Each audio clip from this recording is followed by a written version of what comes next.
नमस्कार, मैं हूं रविंद्र जैन और आप देखना शुरू कर चुके हैं सबकी खबर। मध्य प्रदेश में भारतीय जनता पार्टी के दो दिग्गज नेता मंत्री गोविंद सिंह राजपूत और पूर्व गृह मंत्री भूपेंद्र सिंह, इन दोनों के बीच जो खटपट चल रही है वो किसी से छुपी नहीं है।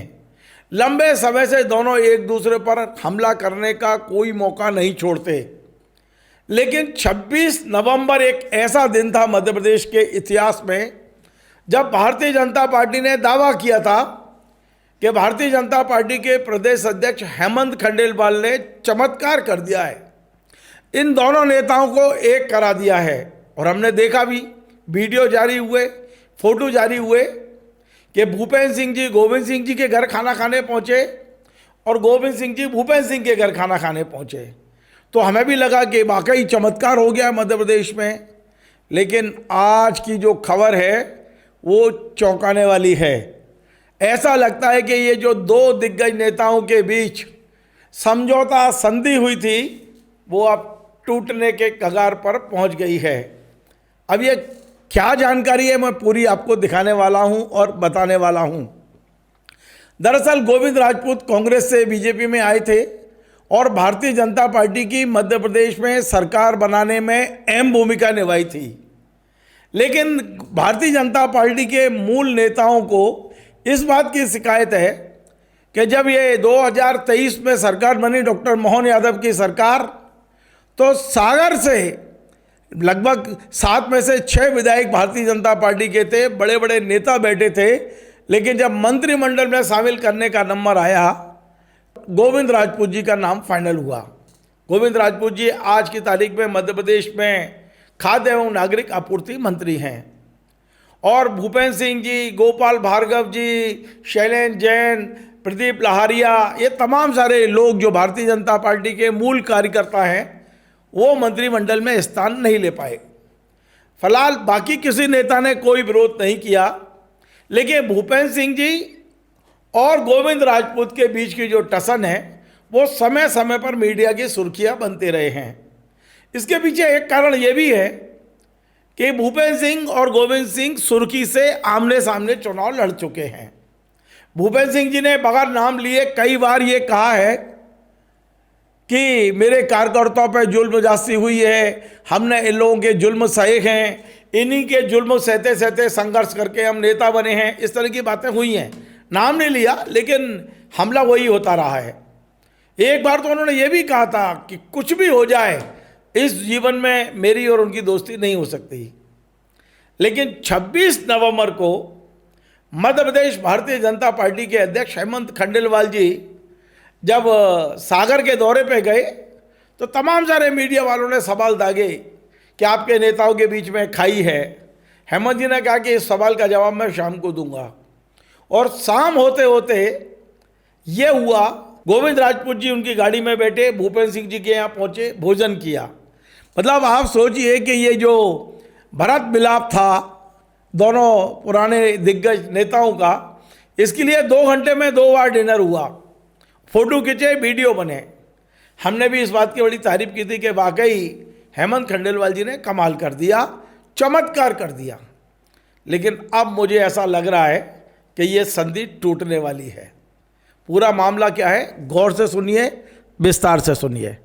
दरअसल भूपेंद्र सिंह जी के एक रिश्तेदार हैं, परिचित हैं, इनका नाम है तिलक सिंह दांगी।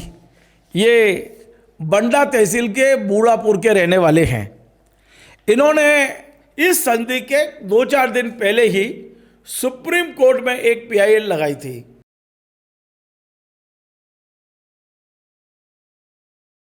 और उन्होंने कहा था कि गोविंद राजपूत ने बड़ा अवैध पैसा कमा लिया है, 2 नंबर का पैसा कमा लिया है, तमाम सारा भ्रष्टाचार किया है, इसलिए उनके खिलाफ CBI जांच के आदेश किए जाएं। किसने कहा? भूपेंद्र सिंह जी के रिश्तेदार जिनका नाम तिलक सिंह दांगी है। और यदि आप तिलक सिंह दांगी के फेसबुक पेज को खोलेंगे तो समझ जाएंगे कि ये व्यक्ति भूपेंद्र सिंह जी का कितना नज़दीकी है। भूपेंद्र सिंह का पेज खोलेंगे तो भी समझ जाएंगे, क्योंकि भूपेंद्र सिंह उन्हें बधाई देते हैं, ये उन्हें बधाई देते हैं, तिलक सिंह भूपेंद्र सिंह जी को दादा कहते हैं। ये सब सोशल मीडिया में पूरा है, मेरे पास उसके स्क्रीनशॉट भी हैं। तिलक सिंह अपने मन से नहीं जा सकता। एक बूढ़ापुर छोटे से गांव का रहने वाला व्यक्ति, जब तक उसके पीछे कोई शक्ति काम नहीं कर रही हो। अब मैं ये तो नहीं कह रहा हूँ, क्योंकि मेरे पास सबूत नहीं है कि भूपेंद्र सिंह करा रहे हैं, लेकिन वो भूपेंद्र सिंह के नज़दीक है, इस बात के सबूत है मेरे पास। तो ये तिलक सिंह जी सुप्रीम कोर्ट पहुँचे। सुप्रीम कोर्ट में इस बात को लेकर सुनवाई हुई। मुझे बताया गया 26 को भरत मिलाप हुआ था, मैंने जो बताया, मुझे दोनों नेताओं का जो मिलने जुलने के फ़ोटो खिंच रहे थे, सब हो रहा था। 27 तारीख को ये जो सुप्रीम कोर्ट में याचिका लगी थी उसको सर्टिफाई किया गया 27 को। यदि वाकई समझौता हो गया तो तिलक सिंह उस आवेदन को वापस ले लेते, लेकिन नहीं, 27 को उन्होंने कंफर्म किया और 28 तारीख को सुप्रीम कोर्ट में इसकी सुनवाई हुई।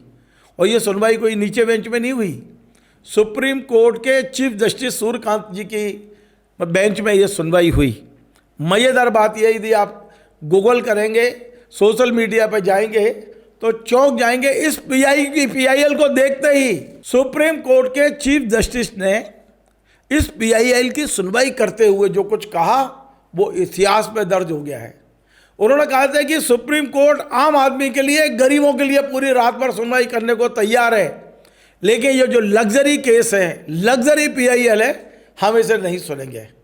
और वो समझ गए कि जो व्यक्ति आया है वो ओरिजिनल नहीं है, इस आदमी के पीछे भी कोई व्यक्ति होगा। और पूरे अखबारों में ये खबर छपी थी कि सुप्रीम कोर्ट के चीफ जस्टिस ने इस याचिका को खारिज करते हुए कहा था कि ये लग्जरी, ये जो PIL है तो ये हम नहीं सुनेंगे इसको। तो याचिका खारिज कर दी गई। सुप्रीम कोर्ट में ये जो तिलक सिंह दांगी के वकील थे, उन्होंने कहा कि साहब हम सक्षम न्यायालय में तो जा सकते हैं इसे लेके। उन्होंने कहा वो आपकी इच्छा है, आप जा सकते हो हाई कोर्ट। तो ये एक तरह से उनको लिबर्टी मिल गई कि सुप्रीम कोर्ट में जिस याचिका को खारिज किया गया वो हाई कोर्ट में लग सकती है। अब वही सवाल मैं पुनः पूछ रहा हूँ कि जब भूपेंद्र सिंह जी और गोविंद राजपूत के बीच संधि हो गई, समझौता हो गया, एक दूसरे के घर भोजन कर लिया, तो फिर ये जो याचिका जो भूपेंद्र सिंह जी के एक बहुत खास व्यक्ति लगा रहे हैं वो ठहर जानी चाहिए थी, लेकिन नहीं, वो हाई कोर्ट में लगाई गई। आज मैं ये खबर इसलिए बना रहा हूँ कि वो हाई कोर्ट में जो याचिका लगाई गई उसमें भी ये कहा गया कि मध्य प्रदेश की जांच एजेंसियां, EOW, लोकायुक्त, ये जांच करने में अक्षम रही हैं गोविंद राजपूत की, इसलिए CBI और ED को ये केस दिया जाए। ये केस आज मध्य प्रदेश हाई कोर्ट में आया था। मध्य प्रदेश हाई कोर्ट में इसकी सुनवाई जो आज हुई है वो सुनवाई की है जस्टिस भगवती प्रसाद शर्मा जी ने। क्योंकि ये केस लगना था जस्टिस हिमांशु जोशी जी की कोर्ट में, लेकिन आज रेगुलर कोर्ट नहीं थी, स्पेशल कल सुनवाई हुई है, तो ये केस अब 15 जनवरी के लिए टाल दिया गया है। 15 जनवरी को इसकी सुनवाई होगी। सुनवाई होगी नहीं होगी, केस जिस तरह से सुप्रीम कोर्ट ने कहीं खारिज किया है वैसा तो नहीं हो जाएगा। ये तमाम सारी चीज़ें 15 तारीख को पता चलेगा, लेकिन ये 15 तारीख तक के लिए चला गया है। अब सवाल ये है कि क्या ये दोनों दिग्गज नेता एक दूसरे के जरिए हमले करते रहेंगे? क्या जो संधि कराई गई थी उसमें कुछ गंभीरता थी? क्या ये संधि बनी रहेगी या टूटेगी? क्या जिस तरह से भूपेंद्र सिंह के समर्थक गोविंद राजपूत पर कोर्ट के जरिए हमले कर रहे हैं तो क्या ये जवाबी हमले भी होंगे? तो बहुत सारी चीज़ें सामने हैं, लेकिन फिलहाल मैं एक बात बड़ी जिम्मेदारी से, गारंटी से कह रहा हूँ, हेमंत खंडेलवाल जी की मेहनत मुझे बेकार होती नज़र आ रही है। हेमंत खंडेलवाल जी ने जो एक्सरसाइज की थी, हेमंत खंडेलवाल जी ने सागर पहुंचने से पहले शैलेंद्र बरुआ जी को भेजा था। हेमंत खंडेलवाल जी ने तमाम सारे फ़ोन किए थे दोनों नेताओं को, दोनों के मतभेद दूर कराने के लिए जो मेहनत की गई थी, मुझे लगता है कि अब वो मेहनत पानी में जा रही है, क्योंकि अब वो सीधे हमले नहीं कर रहे हैं तो अपने समर्थकों के जरिए करा रहे हैं। आज भूपेंद्र सिंह जी के समर्थक का हमला साफ साफ दिखाई दे रहा है, हो सकता है कल गोविंद राजपूत का दिखाई दे। सवाल यही है कि बुंदेलखंड में ये जो दो दिग्गज नेता हैं भारतीय जनता पार्टी के, उनके बीच में जो तलवारें खिंची हैं, उनके बीच में जो मतभेद हैं, उनके बीच में जो खाई है, वो खाई मुझे फिलहाल जस की तस दिखाई दे रही है। लगता है आने वाले समय में एक बार फिर इन दोनों नेता और इन दोनों के समर्थक फिर से टकराते हुए नजर आएंगे। खबर दिखाने का उद्देश्य यही था कि हमारे प्रदेश के नए अध्यक्ष, सरल अध्यक्ष, सहज अध्यक्ष हेमंत खंडेलवाल, उनकी मेहनत मुझे लग रहा था कि रंग लाएगी, लेकिन लगता है कि वो अब सफल होती नज़र नहीं आ रही। आपको यदि हमारा ये कार्यक्रम पसंद आए, आप इसे शेयर करें, लाइक करें, कमेंट करें। आपसे बार बार निवेदन है, हमारे इस चैनल को सब्सक्राइब अवश्य करें। धन्यवाद। Join the next be the best, Bundelkhand का सबसे विशाल और आधुनिक विश्वविद्यालय ज्ञानवीर यूनिवर्सिटी। ये सिर्फ एक यूनिवर्सिटी नहीं, ये है आपके सपनों का लॉन्च पैड। यहाँ मिले आपको smart classrooms, modern campus, updated labs और एक्सपीरियंस्ड फैकल्टी। हर स्टूडेंट को मिलता है कॉन्फिडेंस, ग्रोथ और एक ब्राइट करियर का प्रॉमिस। नए सेशन के लिए एडमिशन ओपन है, तो इंतजार कैसा? आज ही कांटेक्ट कीजिए।